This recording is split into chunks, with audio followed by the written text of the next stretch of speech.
La diversidad cultural es una de las principales características de México.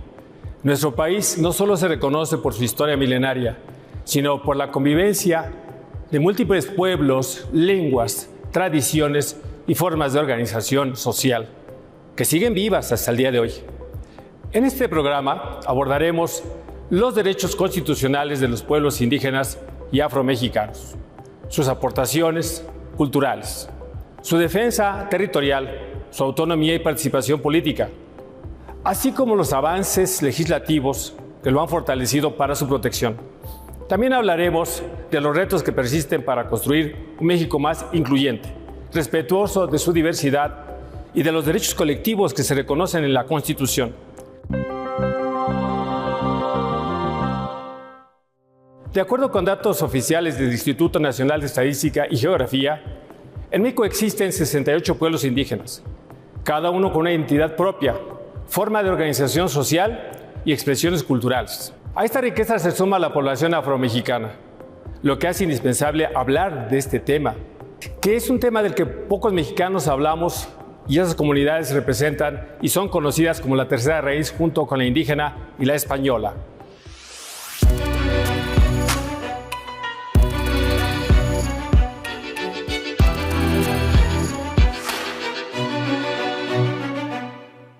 A lo largo de los siglos, tanto los pueblos indígenas como las comunidades afromexicanas han vivido en un estado de resistencia porque conservaron su identidad y participaron en distintos movimientos sociales, pero fueron invisibilizados en las páginas de la historia y de las leyes.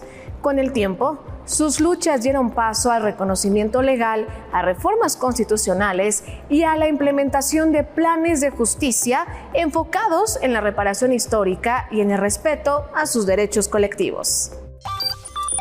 En el país se hablan 68 lenguas indígenas, que a su vez se dividen en más de 360 variantes lingüísticas, lo que coloca a México entre las naciones con mayor diversidad lingüística del mundo. A esta riqueza se suma la población afromexicana, nuestra tercera raíz, junto con la indígena y la española, reconocida constitucionalmente como parte fundamental de la nación. Millones de personas en estados como Guerrero, Oaxaca, Veracruz y Coahuila se reconocen como afromexicanas. Durante el virreinato, los pueblos indígenas enfrentaron despojos, violencia y pérdida de autonomía. En ese mismo periodo, llegaron a territorio mexicano los primeros grupos de población africana traídos de manera forzada.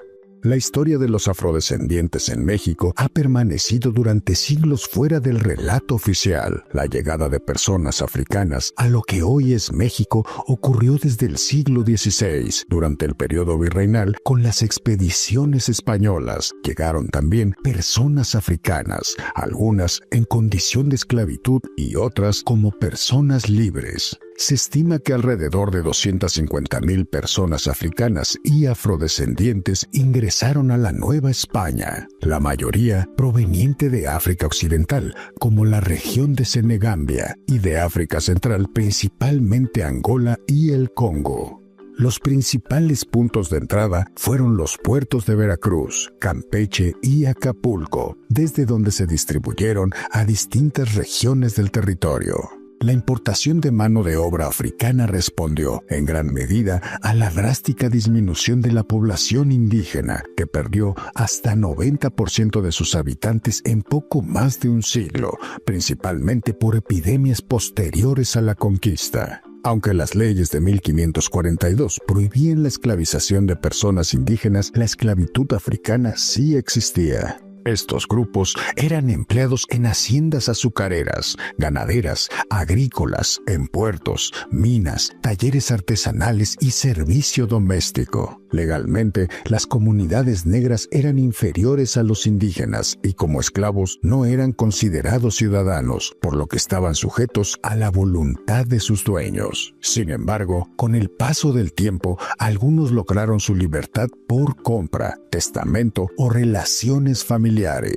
Fue en aquel tiempo cuando se consolidó el llamado sistema de castas, una jerarquía social basada en el origen étnico donde en la cúspide se encontraban los españoles y en la base indígenas y personas africanas. En posiciones intermedias surgieron categorías como mestizos, mulatos, pardos y zambos, resultado del mestizaje entre europeos, indígenas y africanos. Este sistema definía quienes tenían acceso a oficios, movilidad y educación, pronunciando aún más las diferencias sociales ya existentes. La historia tiene casos emblemáticos de lucha por sus derechos, tanto de indígenas como de las personas de negritud.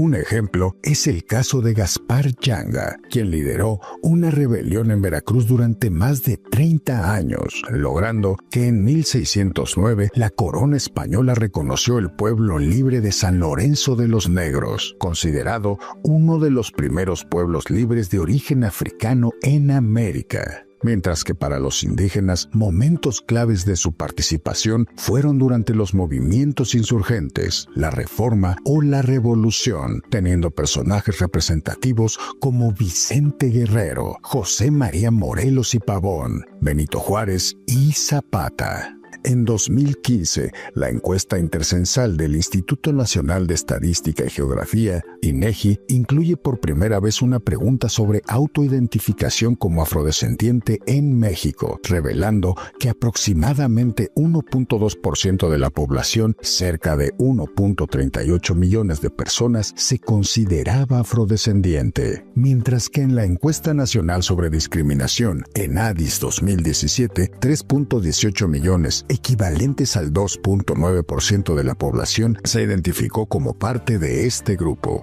Estos datos, generados por INEGI y Consejo Nacional para Prevenir la Discriminación CONAPRED, permitieron diseñar políticas públicas y avanzar hacia el reconocimiento constitucional. Finalmente, en 1992, se reforma el artículo 4 para reconocer a México como nación pluricultural basada en sus pueblos indígenas, estableciendo que la ley debía proteger sus lenguas, culturas, usos y costumbres y garantizar acceso a la justicia. En cuanto a los pueblos y comunidades afromexicanas, fue hasta el 2019 que se concretó con la reforma al artículo 2 de la Constitución, donde se les declaró parte de la composición pluricultural de la nación y otorgó derechos específicos como sujetos de derecho público.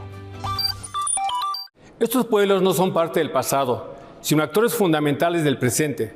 Para profundizar en este tema, legisladores especialistas, académicos, expertos en derecho constitucional nos van a ayudar a contextualizar el papel de los pueblos y comunidades que están en construcción en nuestro México. Yo creo que la importancia que tiene es reconocer una deuda histórica en cómo nos concebimos como mexicanos y cómo también concebimos el origen de la nación. ¿Por qué? Porque tenemos unas narrativas muy naturalizadas, muy arraigadas en términos de la nación. Surge obviamente por la llegada de los conquistadores, el encuentro con los nativos americanos. Aunque ya estamos en otras tiempos, en otra concepción, hay una representación de una superioridad, si bien no intelectual, sí una superioridad técnica, una superioridad lingüística, científica de los conquistadores y una inferioridad técnica, científica, lingüística. Hay que reconocer que ellos vienen de nuestros antepasados. No hay que olvidar que nosotros tenemos esas raíces. Pareciera que apenas existieron para nuestra Constitución porque han sido olvidados. No hay que dejarlos a un lado, sobre todo porque nosotros traemos esas raíces. Por eso es la importancia de reconocerlos y no olvidar que ellos tienen una base histórica. Los pueblos indígenas han sido la base fundamental de nuestra formación como sociedad. durante este tiempo, durante la colonia, durante la independencia, fueron los indígenas quienes estuvieron defendiendo su territorio, sus costumbres, su lengua. Entonces, me parece que reconocer esta pluriculturalidad nos ayuda a no ver a las poblaciones en términos jerárquicos de superioridad y de inferioridad, sino de verlas como pues integrantes justamente de un crisol, y en términos de esta que es apenas visibilizada como este otro componente que es el negro, el de las poblaciones negras en México. Yo hablo de poblaciones negras y no de poblaciones afro.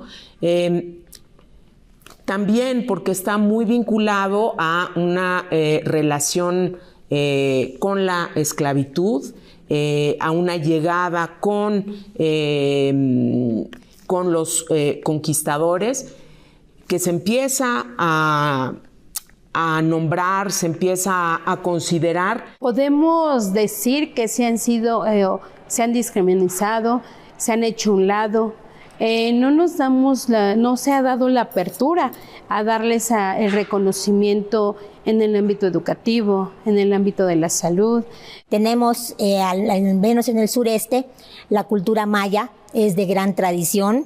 La gente trabajaba en las haciendas, los patrones le daban lugares donde vivir, pero pues no recibían ningún salario, únicamente el alimento, dependiendo del número de hijos que tuvieran, era el número de despensa que le correspondía a cada uno de estos trabajadores, en específico en las haciendas enequeneras.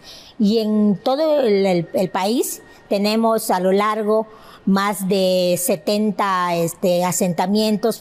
Llamamos asentamientos porque no tenían una región. Todas las tierras que tenían eran de uso común, no había ninguna propiedad de nada. Entonces los derechos prácticamente eran nulos, no eran reconocidos ellos más que como mano de obra.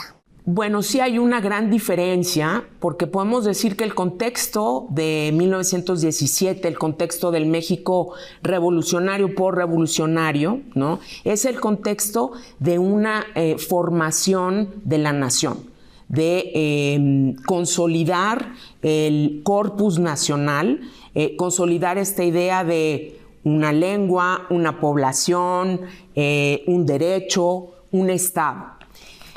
Y en la actualidad estamos en otro paradigma, estamos en el paradigma multicultural, ¿no? Entonces, en el reconocimiento de diferentes culturas, componentes de un mismo Estado. Esta ley protege a los pueblos indígenas y afromexicanos. No es exclusivo solamente de los indígenas. En toda la región de Oaxaca, Chiapas, Guerrero principalmente, ahí tenemos los asentamientos más grandes de los pueblos afromexicanos, quienes reclaman que también son ciudadanos y que las personas mayores fueron las que llegaron a esos territorios, pero los que viven ahí, los hijos, nacieron en territorio mexicano y por tanto tienen los mismos derechos como cualquier mexicano.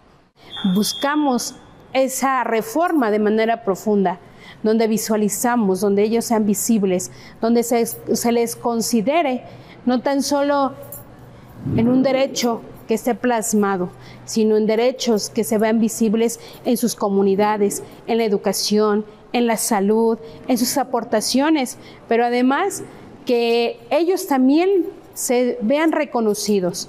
Bien lo ha manifestado nuestra presidenta, lo que no se dice no es escuchado. Entonces, estamos en esa lucha, en ese caminar, porque además el informarles a ellos que ya tienen un derecho es hacerlos que sean partícipes, que se involucren. Estamos hablando que en la Cámara de Diputados ya contamos con compañeras de pueblos afros y pueblos indígenas. La última reforma del artículo 2 es del 30 de septiembre del año pasado. Pero tiene detrás, y ese es un tema que me parece muy interesante, la reforma constitucional que se da después del movimiento zapatista. Uno de los documentos que es muy importante en esto se le conoce como los Acuerdos de San Andrés. Si uno lee los Acuerdos de San Andrés y lee uno lo que resultó después en la primera reforma al artículo 2 constitucional, va uno a ver que hay mucha similitud. El aprobar el 2 constitucional que tiene que ver con nuestros pueblos indígenas y afromexicanos es de gran relevancia e importancia para nuestro pueblo de México y bueno, más que nada también para nuestro estado de Oaxaca, que pues un mayor porcentaje somos de comunidades indígenas y hay una parte ahí de afromexicanos y que se había estado pues como relegado durante mucho tiempo, toda la vida. Y ahora con esta nueva ley pues ya son sujetos de derecho público con personalidad jurídica y eso permite que tengan visibilidad también en todo nuestro país y más que nada pues respetar su forma de vida. Una buena cantidad de contenidos de la primera reforma al 2 constitucional están todavía presentes. ¿Cuál? El acceso a medios de comunicación, particularmente radio y televisión. Otra cuestión tiene que ver con el acceso a recursos naturales que se encuentran en los lugares donde habitan. Otra cuestión tiene que ver con la situación de pobreza y que en eso todavía hay muchos temas pendientes, aun cuando ha habido logros importantes. La población que se mantiene todavía en extrema pobreza tiene en buena medida lugar en los pueblos indígenas. Significa el gran reconocimiento que tienen cada uno de los pueblos indígenas como sujetos de derecho, con voz, con voto, que ellos pudieran participar libremente y democráticamente en la vida activa del país, porque ya se les toma en cuenta a todos. Yo pienso que las reformas más importantes, recientes, fueron primero, la ratificación del convenio 169 de la OIT, este convenio 169 de la OIT que abandona esta postura justamente asimilacionista de las comunidades, pueblos indígenas y que reconoce su derecho a la diferencia, su derecho a revitalizar sus culturas y su derecho a decidir por ellos mismos, más allá de la idea de progreso, de la idea de desarrollo que tengan los países. También yo creo que la suscripción de la Declaración de las Naciones Unidas sobre los Derechos de los Pueblos Indígenas, esto en 2007, me parece muy relevante de esta declaración, por ejemplo, el principio de vínculo espiritual con la tierra, ¿no? Ya no estamos hablando de propiedad de la tierra ni nada por el estilo, sino este vínculo, esta relación espiritual con la tierra. Por supuesto, se reconoce el derecho a la consulta previa, libre e informada, el derecho al autogobierno, el derecho al reconocimiento de sus propios sistemas normativos, en fin. Los derechos específicos de los pueblos indígenas y afromexicanos existen porque estas comunidades tienen una historia, una identidad cultural y formas propias de organización que han sido vulneradas de manera sistemática a lo largo del tiempo. No se trata de privilegios, sino de mecanismos de protección que buscan garantizar igualdad real frente a siglos de exclusión y desigualdad. Estos derechos se otorgan porque la Constitución reconoce que México es un país pluricultural, donde no todos parten de las mismas condiciones. Proteger estos derechos es una forma de asegurar que todas y todos pueden ejercer sus libertades en condiciones de justicia y dignidad. Hay que ser precisos porque estos derechos que se han manifestado actualmente y reconocido a nuestros pueblos indígenas son específicamente para reconocerles y dar la apertura a que no sean olvidados este grupo. No podemos decir que son diferentes a nuestra comunidad, pero sí reconocidos, porque desafortunadamente por muchas décadas nunca se les hizo énfasis y darles la prioridad que como ser humano tenían un valor dentro de nuestra nación. Y yo creo que la reforma plantea un entendimiento de la unidad nacional en el contexto de la pluralidad, es decir, que pudiendo tener nuestros aspectos comunes, pero también nuestros aspectos diferentes, podemos establecer una vida en común, ¿no? Yo creo que esto es muy importante y muy interesante porque mucho se criticó esto, ¿no? Todos somos iguales frente a la ley y entonces, ¿por qué reconocer derechos diferenciados? Pero, como mencionaba, es importante y necesario reconocer estos derechos diferenciados, en primer lugar, porque son derechos colectivos.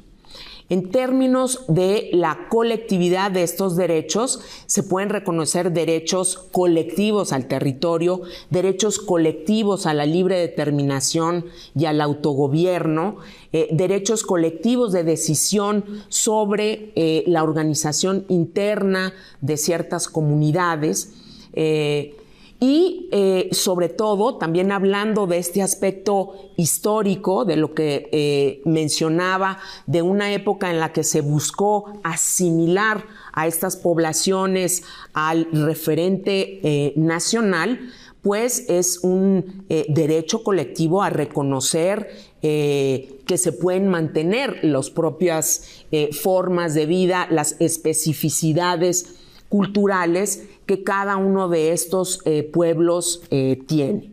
Entonces yo creo que por eso es importante reconocer estos derechos diferenciados y hablar de autonomías, ¿no? Hablamos de que actualmente ellos tienen la oportunidad de seguir estudiando bajo sus usos y costumbres. Ellos tienen la oportunidad de tener una vivienda digna. Ellos tienen la oportunidad de tener una atención médica. Tienen la oportunidad de cuidar y proteger sus espacios sagrados. Pensemos, por ejemplo, una persona que en una comunidad indígena se toma sus copas y hace un escándalo, ¿no? Bueno, pues por supuesto eso implicaría lo que llamamos una falta a los reglamentos de buen gobierno, una falta cívica. La cuestión está en cómo tratar ese problema y cómo sancionarlo. Y ahí, en esa parte de cómo sancionarlo, puede haber diferencias culturales importantes. Ya, digamos, en una cultura de una sociedad urbana, bajo valores occidentales, pues la sanción podría ser una multa o a lo mejor un arresto hasta por 36 horas, que es lo que normalmente se hace en una falta de un reglamento administrativo. Pero en una comunidad indígena la solución puede ser distinta. ¿Cuál? Por ejemplo, en mi pueblo, mi apellido Xopa es un apellido náhuatl, mi lugar de nacimiento es una comunidad rural. La sanción es que los domingos, a cierta hora, que es normalmente cuando las personas salen de la misa más concurrida, tiene que barrer los sitios públicos. Todo mundo ve quién está barriendo. Y eso tiene dos efectos. Uno, la consecuencia de haber alterado el orden, y dos, tiene que ver con una medida ejemplificante para el resto de la comunidad. La riqueza cultural, lingüística y social que aportan los pueblos indígenas y afromexicanos forma parte de la identidad nacional. Reconocer su valor es reconocer la historia viva de México. Con esta reflexión vamos a un primer corte.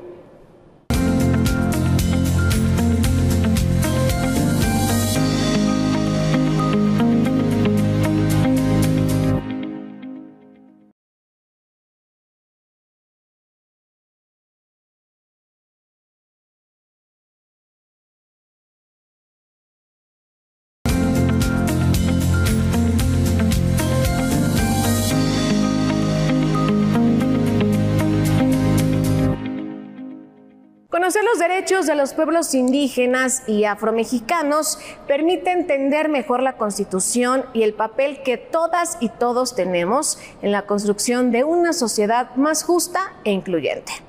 El derecho a la libre determinación, a decidir sus formas internas de organización social, política y económica, a preservar su lengua y cultura y a acceder a la justicia respetando sus sistemas normativos internos, siempre que no contravengan los derechos humanos, son parte de los derechos en favor de los pueblos indígenas y comunidades afromexicanas, hoy ya reconocidos en la Constitución. La Constitución Política de los Estados Unidos Mexicanos reconoce la riqueza cultural de nuestra nación, sustentada originalmente en la diversidad de sus pueblos y culturas. Esta pluriculturalidad está establecida en el artículo 2 constitucional, el cual define que los pueblos indígenas en México son colectividades con continuidad histórica desde las sociedades precoloniales, que conservan, desarrollan y transmiten instituciones sociales, económicas, políticas y culturales propias o parte de ellas. Esto implica que el Estado mexicano no solo los admite como parte de la nación, sino que también debe favorecer su desarrollo integral, garantizar la eliminación de la discriminación en su contra y proteger su identidad y modos de vida. Además, estos pueblos tienen derecho a la libre determinación, lo que significa que en un marco constitucional de autonomía pueden decidir sus formas internas de gobierno, de organización social, económica, política y cultural, siempre dentro del respeto a la unidad nacional. Una modificación más reciente al artículo 2 amplió este reconocimiento para incluir a los pueblos y comunidades afromexicanas como parte de la composición pluricultural de México, independientemente de la denominación regional con la que se autodenominen. Tanto para pueblos indígenas como para comunidades afromexicanas, la Constitución establece una serie de derechos colectivos importantes como la protección de su identidad cultural, modos de vida, expresiones espirituales y patrimonio material e inmaterial, aunque también los señala como sujetos de derechos específicos, es decir, derechos derivados de su condición o circunstancias particulares. Hablamos de consideraciones que permitan conocer mejor su realidad demográfica y social. La Constitución también garantiza que los 3 órdenes de gobierno deben adoptar las medidas necesarias para hacer efectivos estos derechos, con el objetivo de eliminar la discriminación, el racismo, la exclusión y la invisibilidad de estos pueblos y comunidades. Esto significa que no basta con reconocer derechos en la Carta Magna. Las autoridades federales, estatales y municipales tienen la responsabilidad legal de traducir esos derechos a políticas públicas, programas sociales y acciones concretas que mejoren la vida de estas poblaciones. Además, actualmente reconoce el derecho de las mujeres indígenas y afromexicanas a participar en condiciones de igualdad sustantiva en los procesos de desarrollo integral de sus comunidades y en la toma de decisiones públicas. También se establece derechos para la niñez, adolescencia y juventud indígena y afromexicana, entre ellos el acceso a la educación y servicios de salud adecuados en sus lenguas, el derecho al arte, la cultura y a una vida libre de violencia y discriminación. En resumen, este reconocimiento constitucional busca no solo reparar injusticias históricas, sino también construir un México donde la diversidad cultural sea parte activa del ejercicio de derechos y del desarrollo nacional. Conocer, reconocer y defender a los pueblos indígenas y afromexicanos no es solo un acto cultural, sino un mandato constitucional. Aunque existen avances legales, aún hay pendientes importantes. La autonomía permite a estas comunidades conservar sus propias formas de gobierno y de justicia. La protección de su territorio, que no solo implica la tierra como recurso, sino como un espacio, como identidad histórica de la vida comunitaria. En primer lugar, la legislación es fundamental. Para que los pueblos puedan tener derechos necesitamos legislar, que es lo que hacemos aquí en el Senado, para darles a ellos la garantía de que todos los derechos que nos corresponden como personas pueda gozarlo cualquier ciudadano que viva en nuestro territorio y también fuera de nuestro territorio, que sean mexicanos. ¿Cuáles son los derechos que tienen actualmente? Pues el derecho a la libre determinación, al autogobierno, a sus sistemas normativos internos, incluso en el caso de la Ciudad de México, por ejemplo, derechos presupuestales están establecidos en la Constitución local, derechos a mantener sus costumbres y a revitalizarlas, el derecho de decisión sobre cuestiones administrativas que les puedan afectar, y aquí tenemos un derecho muy importante, que es el derecho a la consulta previa, libre e informada, ¿no? Pues es un tema también muy importante esto de la consulta, porque antes hacían cosas sin consultarle al pueblo, y ahora con esta ley se consulta. Por ejemplo, en este periodo que ya ni quisieron no mencionarlo, pues se expropiaban grandes cantidades de territorio para las minas, y la gente a veces ni siquiera sabía que sus tierras estaban expropiadas.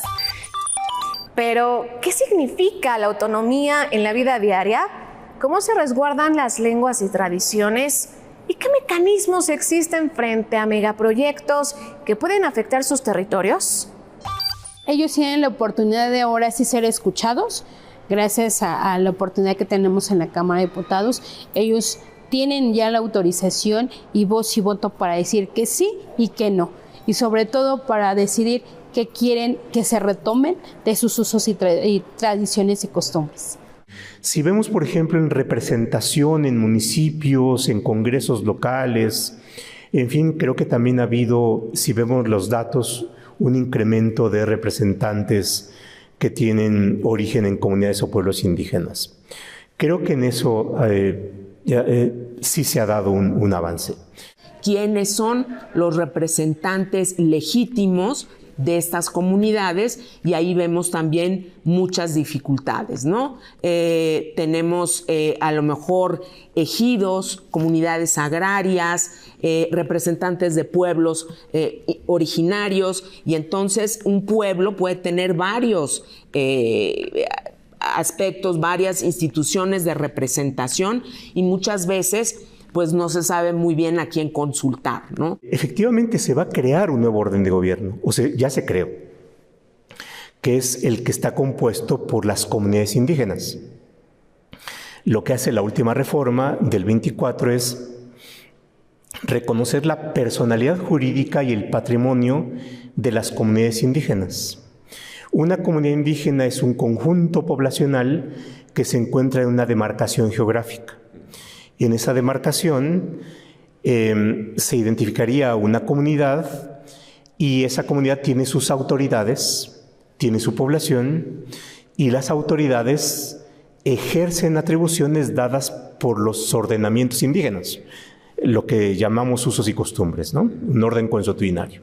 Autonomía como pueblo para que puedan conservar sus costumbres, su lengua específicamente. En muchas de las comunidades ya a los niños no se les enseña la lengua materna, sino ya se les enseña el español, y por tanto ya les daba vergüenza hablar su lengua. La forma de vestir, igualmente ya estamos castellanizados todos, somos muy pocos los pueblos indígenas que utilizamos la vestimenta como debe de ser, porque ya está estilizado todo. Entonces, creo que hay que rescatar la cultura, la gastronomía. Y ahora con este 2 constitucional, pues se viene también el rescate de la lengua nativa, y el proteger también toda nuestra herencia cultural, ¿no? Que es nuestra lengua nativa, son nuestros textiles, todo lo que elaboran allá, llámese de telares, de bordados, de tejidos, todo lo que hacen allá en nuestras comunidades son la herencia que dejaron nuestros antepasados, y ahora con esta iniciativa se protege también esta parte, porque de repente hay algunos diseñadores famosos o grandes empresas que se roban ese conocimiento ancestral, se puede decir, y pues de repente ve uno una blusa, por ejemplo, de la región del Istmo, ¿no? Y que tal empresa pues ya hasta sacó por cientos miles de tirajes, cuando para hacer una prenda de ese tipo, un huipil, pues prácticamente 6 meses, 7 meses, mucho tiempo, y que ellos en cuestión de segundos ya va el tiraje de las blusas, ¿no? Entonces, ahora con esta ley ya se protege esta parte de nuestra cultura, y pues también se protege la música, nuestras zonas arqueológicas, pues toda esa riqueza que tenemos en nuestros pueblos de México. Dentro de estos cambios que vienen, Algo muy importante es el tema de la lengua, del idioma. Por ejemplo, en nuestro estado son 16 etnias, ¿no? Y con diferentes idiomas: zapoteco, mixteco, mije, zoque y bueno, chontal, por mencionar algunas. Y pues en la época del neoliberalismo, se puede decir, o un poquito antes, ¿no? Me acuerdo cuando iba a la escuela, a la secundaria, llegaban de las comunidades indígenas también allá a mi municipio a estudiar. Y en esos tiempos, o mucho antes, también les prohibían a los maestros, inclusive, que no les enseñaran en su lengua, en su idioma. ¿Cuáles son algunas de las políticas públicas o programas sociales que se han dirigido hacia estos dos sectores? Y por otra parte, quizás se pregunte, ¿cómo se financian sus acciones emprendidas para el desarrollo regional? Pues déjeme comentarle esto último. Para ello existe el Fondo de Aportaciones para la Infraestructura Social para los Pueblos Indígenas y Afromexicanos, conocido como FAICEPIAM. Es un fondo federal que lleva recursos en forma directa a las comunidades para destinarlos a obra pública como agua, drenaje, luz, educación. Las diferencias de las propias comunidades deciden en asambleas cómo usar el dinero, de acuerdo con sus necesidades. Así se fortalece su autonomía y participación, funcionando la práctica como un nuevo nivel de gestión comunitaria del presupuesto público. Ese recurso es especialmente para obras que tengan ahí en la comunidad, de alguna necesidad de alguna obra, y aparte pues genera empleo ahí en esas comunidades. Entonces, cuando ya nosotros entramos en 1 de septiembre del año pasado, fue cuando aprobamos esta ley. Ya prácticamente estaba lista para ir al pleno, y pues a nosotros nos da mucho orgullo y pues hasta felicidad se puede decir, ¿no?, de que nos haya tocado esta legislatura aprobar esa ley tan importante. Hay programas, por ejemplo, en el INPI, en donde les apoyan para que haya un instructor. Por ejemplo, se arma un proyectito y puede haber un instructor que diga: en esta comunidad nosotros queremos que nuestra lengua no se pierda, y pues ya empiezan a dar clases de esa lengua, de ese idioma que hay en las comunidades. Ellos ya están dentro del Registro Agrario Nacional,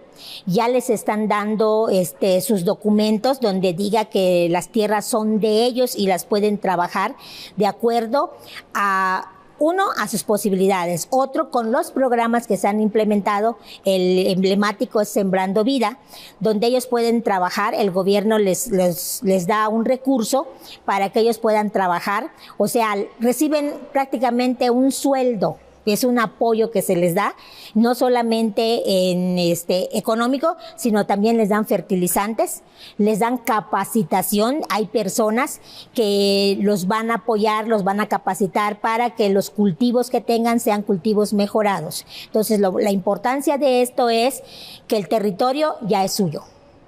Ahí ya no los pueden desalojar, ni pueden despojarlos de sus tierras.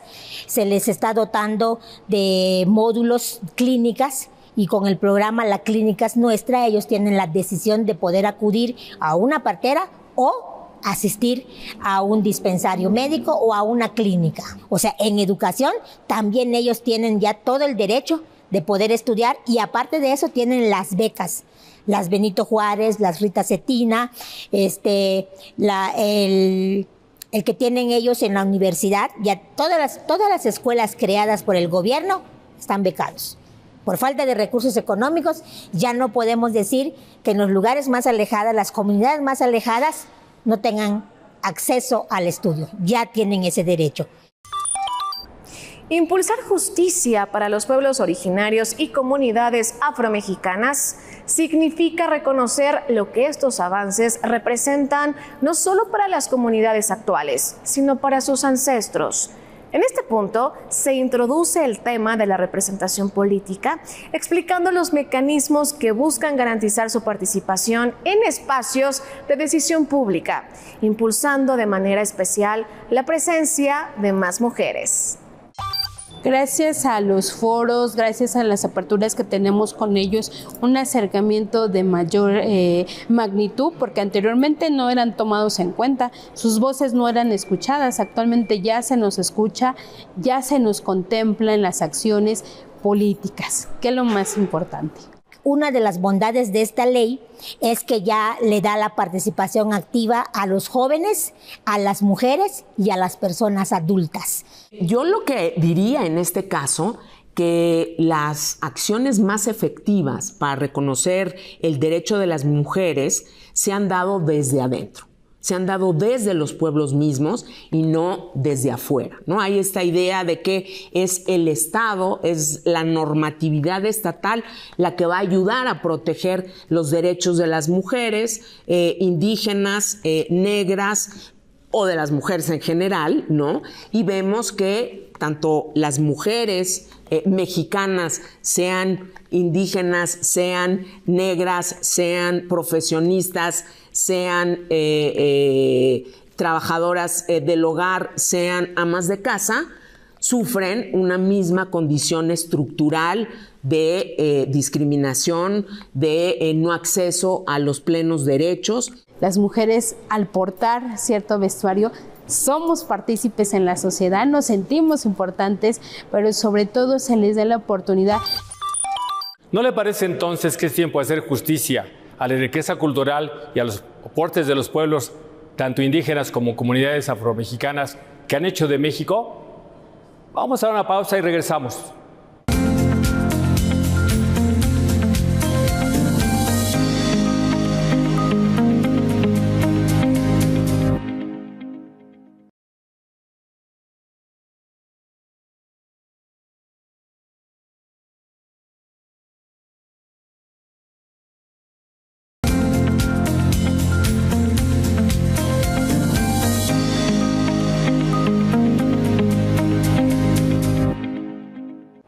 El gobierno federal ha implementado estrategias, políticas públicas e iniciativas de reforma en favor de los derechos de estas comunidades. Nuestra Carta Magna reconoce que México es una nación pluricultural sustentada originalmente en sus pueblos originarios. Estas reformas representan un cambio importante frente a siglos de exclusión y buscan reparar desde el marco legal injusticias históricas que afectaron a estas comunidades.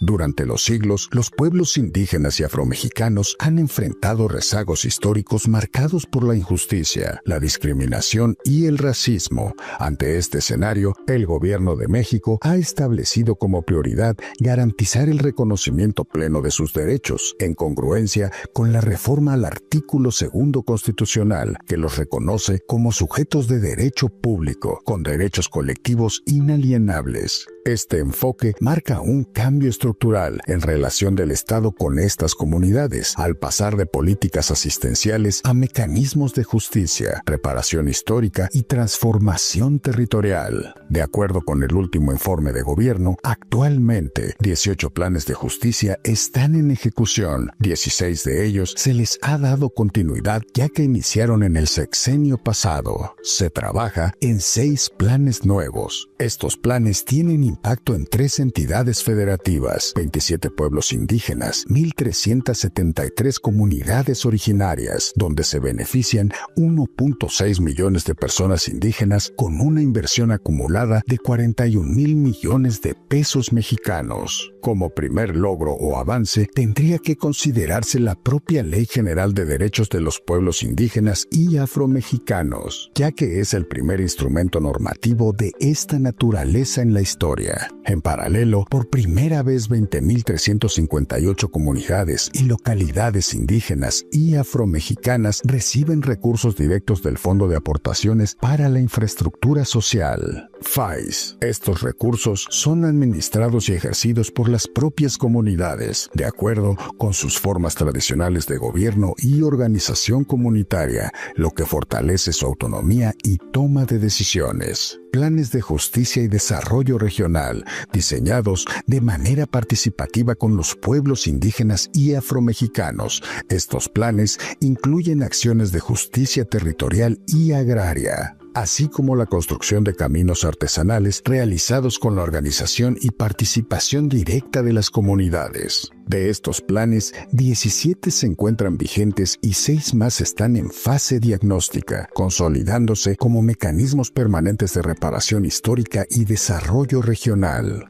A la par, el Gobierno de México impulsa una política pública estructural, incluyente e intercultural, orientada a reducir desigualdades históricas y garantizar el desarrollo integral, sostenible y con identidad de los pueblos indígenas y afromexicanos. A través del Instituto Nacional de los Pueblos Indígenas, INPI, se fortalece la coordinación interinstitucional para impulsar acciones que refuercen la autonomía económica, territorial, cultural y política, bajo una lógica de respeto a su cosmovisión y formas de vida. Las propuestas contemplan acciones como concesiones para radiodifusoras públicas comunitarias y en el ámbito productivo destacan programas como Sembrando Vida, bienestar integral de los pueblos indígenas y afromexicanos con el fin de fortalecer los ingresos y la economía regional. En conjunto, los planes de justicia para pueblos indígenas y afromexicanos representan un proceso en marcha que coloca a los integrantes de estos grupos como actores centrales en la construcción de su propio desarrollo. A pesar de los avances persistentes, retos importantes, discriminación, marginación, desigualdad social, dificultades para hacer efectivos los derechos reconocidos en la ley, se plantea la necesidad de que el Estado mexicano mantenga compromisos claros hacia el futuro para garantizar la igualdad sustantiva y el respeto pleno a estas comunidades. No todo está en la Constitución todavía, hay leyes que se tienen que seguir trabajando, hay acciones que se tienen que ir retomando. ¿Por qué? Pues para que se vean con mayor visibilidad. Hay cuestiones pendientes, por supuesto. Si vemos cuestiones de pobreza, la parte de población en mayor pobreza y en pobreza extrema sigue estando en comunidades indígenas. Creo que seguimos teniendo un problema de discriminación. Creo que seguimos teniendo problemas muy relevantes en salud y en educación. Y por supuesto, no es una cuestión de blanco y negro, hay claroscuros. Uno de los programas ahorita que es específicamente de la presidenta, se les está otorgando a través de la Secretaría de Bienestar un recurso del FAISPIAN, que es un recurso que les corresponde dependiendo del número de gente que viva en la comunidad. Y la decisión, se forma un comité y en ese comité va a tomar las decisiones para que nos diga qué es lo que necesita realmente su comunidad, carreteras, agua, luz, que son las cuestiones más importantes, y que estos pueblos puedan vivir dignamente, que no estén esperando que quién les va a hacer la obra, sino que ellos mismos van a tomar sus propias decisiones con estos comités. La reforma de septiembre del 24 agrega 2 apartados, el C y el D, y uno de ellos tiene que ver, el C, con estos pueblos y comunidades afromexicanas, ¿no? Teníamos ya previamente un reconocimiento mínimo, pero ahora se amplía más. Ahora, no es el único caso de poblaciones que tenemos, ¿no? Y recogiendo un poco lo de Coahuila, por supuesto, aquí simplemente habla mi ignorancia, pero comunidades tales como las menonitas, ¿no? Que van teniendo también su propia identidad cultural y que, por supuesto, si hay un reconocimiento de poblaciones afro-mexicanas, ¿por qué no hacer un reconocimiento de otro tipo de comunidades que van teniendo también sus propias identidades culturales y que pueden reivindicar también la validez de ciertos actos que a lo mejor para el común de la población nos parecerían diferentes radicalmente, ¿no? Uno de los rezagos grandes es el tema de una justicia para la mujer por el tema del machismo. Todavía falta de llegar hasta el fondo en el tema de la violencia en contra de la mujer, porque a veces parte del machismo es de que ellas a veces si tienen un problema que son violentadas o golpeadas esos temas, entonces ellas están ahí porque están los hijos y dicen, pues no me puedo ir porque ¿cómo le voy a hacer para mantenerlos? Y entonces tiene que estar soportando todo eso porque no puede cómo generar un recurso y estar ahí con los hijos. Yo creo que debemos de tener muchas reuniones, platicar con la gente, a veces de manera formal o de manera informal, pero en primer lugar darnos a conocer que ya existe una ley, porque todavía ya sabemos que existe la ley y todavía existe la discriminación de nuestros pueblos. Entonces tenemos que tener un pueblo informado de que existe esta ley, de la aplicabilidad y de los derechos que cada uno como ciudadano mexicano tiene, independientemente de si es indígena o es o vino como algún asentamiento. Las influencias y aportes significativos de las personas afrodescendientes e indígenas en México son innegables y se manifiestan en cada aspecto de nuestras vidas. Podemos ver este momento como una oportunidad para retomar acciones por su pleno reconocimiento y la garantía de sus derechos humanos, al igual que para compensar injusticias pasadas y atender de manera decidida las aún presentes. Decirles que aquí en el Senado de la República vamos a estar pues trabajando con mucha fuerza, apoyando a nuestra presidenta, la doctora Claudia Sheinbaum, con todas las iniciativas, todo lo que a ella le falte para que el país siga tomando el rumbo que llevamos bien hasta ahorita, porque pues luego la derecha nadie está viendo a ver en qué se falla, pero no se falla en nada porque todo se hace con el corazón y el amor al pueblo. Y estaba en el rezago también muchas leyes que no habían podido pasar porque no teníamos esa fuerza aquí en el Senado y en la Cámara Federal, pero ahora ya contamos con los votos necesarios para que esas leyes sigan fluyendo y que nada pare el crecimiento de nuestro país. Y que si hiciéramos un ranqueo de las iniciativas que tienen una gran relevancia, aquellas que no la tienen, creo que estaría de media tabla hacia abajo en la relevancia y la importancia que el gobierno le ha dado. Por ejemplo, en los transitorios se establece que en 180 días se debería haber emitido la ley reglamentaria del segundo constitucional. Pues yo creo que mucho es en esto, mucho es en cuestionarnos nosotros mismos qué es lo que tenemos de estas culturas, en dónde perdimos parte de estas culturas, de acercarnos más a estas realidades, reitero, no verlas como algo que está fuera de nuestro, ¿no?